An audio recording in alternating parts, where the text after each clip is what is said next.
Assalamualaikum warahmatullahi wabarakatuh. Selamat sore rekan-rekan sekalian. Terima kasih sudah hadir dalam diskusi kelompok kami. Hari ini kita akan membahas salah satu isu aktual dalam penyelenggaraan pemerintahan, yaitu sistem pemerintahan berbasis elektronik atau SPBE, sebagai bagian dari upaya mewujudkan smart governance. Bersama saya sudah hadir tiga narasumber yang akan memberikan pandangannya mengenai kondisi SPBE, dampaknya, serta gagasan kreatif untuk perbaikannya. Narasumber pertama yaitu Salsa Nurfadilah dengan NDH 30, narasumber kedua yaitu Ovik Nurjaman dengan NDH 25, dan narasumber ketiga yaitu Muhammad Fauzan Isman dengan NDH 20. Mari kita sambut bersama narasumber pertama.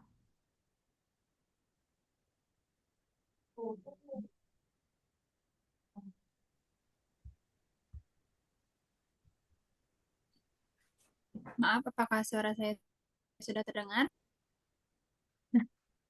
Ya, Ya, baik. Terima kasih, Bu Moderator. Teh Pamela. Saat ini penerapan SPE atau sistem pemerintahan berbasis elektronik di Indonesia sudah mulai berkembang. Pemerintah mendigitalisasi layanan publik melalui e-office, e-planning, e-buying, dan aplikasi layanan lainnya. Namun, berdasarkan indeks SPBE nasional, masih banyak pemerintah daerah yang nilainya belum optimal. Kondisi di lapangan menunjukkan adanya beberapa kendala. Yang pertama, keterbatasan sumber daya manusia ASN dalam literasi digital. Yang kedua, masih banyaknya aplikasi yang berjalan sendiri-sendiri. Dan yang ketiga, infrastruktur teknologi informasi belum merata terutama daerah. Dan inilah fakta yang membuat implementasi SPBE belum sepenuhnya efektif.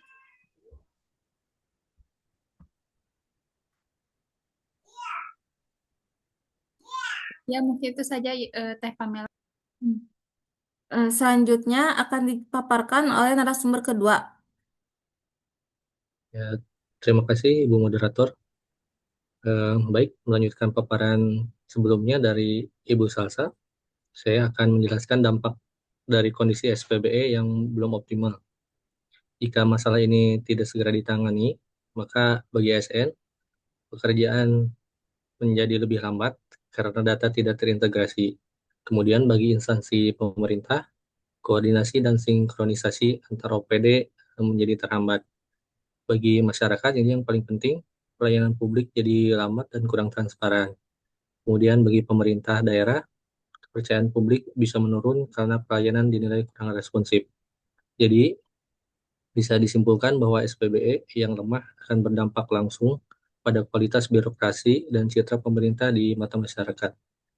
Terima kasih. Sekian saja, Ibu Moderator. Terima kasih kepada narasumber yang kedua.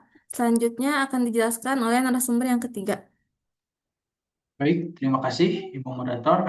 Di sini saya akan melanjutkan penjelasan menurut saya.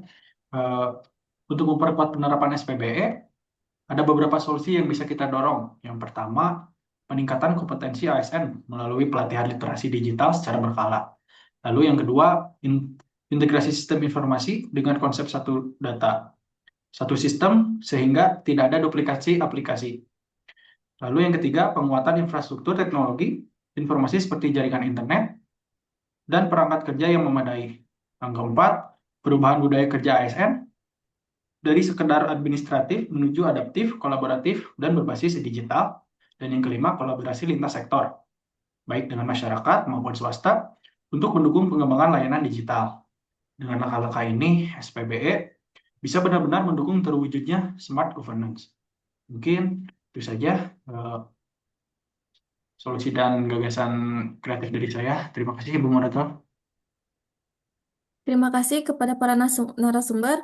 Selanjutnya saya ingin bertanya, bagaimana strategi agar ASN mau beradaptasi dengan SPBE?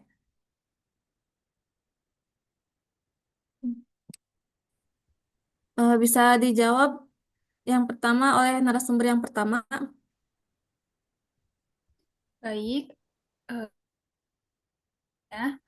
Menurut saya kuncinya adalah memberikan pelatihan dan pendampingan secara sekali. ASN harus dibiasakan menggunakan aplikasi digital dalam pekerjaan mungkin itu saja jawaban singkatnya. Terima kasih. Terima kasih. Baik, lalu menurut narasumber kedua, apa yang bisa dilakukan instansi agar implementasi SPBE tidak hanya jadi formalitas? Bisa dijawab oleh narasumber kedua. Baik, terima kasih Bu Moderator. Eh, Jawabannya, instansi perlu membuat SOP, standar operasional prosedur yang jelas, kemudian memastikan integrasi data, dan memberi penghargaan pada unit kerja yang berhasil mengoptimalkan SPB ini. Terima kasih, Bu Moderator. Ya, saya setuju sih. Dan terakhir, narasumber yang ketiga, saya ingin bertanya, bagaimana peran masyarakat dalam mendukung SPBE? Baik, menurut saya masyarakat perlu diberikan akses yang mudah dan edukasi tentang layanan digital, sehingga mereka terbiasa memanfaatkan layanan SPBE. Tanpa dukungan masyarakat, SPBE tidak akan berhasil. Mungkin sekian jawaban singkat dari saya. Terima kasih. Baik, terima kasih kepada para narasumber atas pandangan dan yang sangat bermanfaat ini. Dari diskusi, kita hari ini dapat disimpulkan bahwa penerapan SPBE merupakan kunci menuju smart governance. Tantangan memang masih ada, mulai dari SDM, infrastruktur, hingga budaya kerja. Namun, dengan solusi berupa peningkatan kompetensi ASN, integrasi sistem, penguatan infrastruktur, serta kolaborasi, kita optimis SPBE dapat berjalan lebih baik. Semoga diskusi ini bermanfaat dan bisa menjadi inspirasi bagi kita sebagai ASN untuk selalu adaptif dalam mendukung transformasi digital birokrasi. Wassalamualaikum warahmatullahi wabarakatuh. Waalaikumsalam Baik. warahmatullahi wabarakatuh.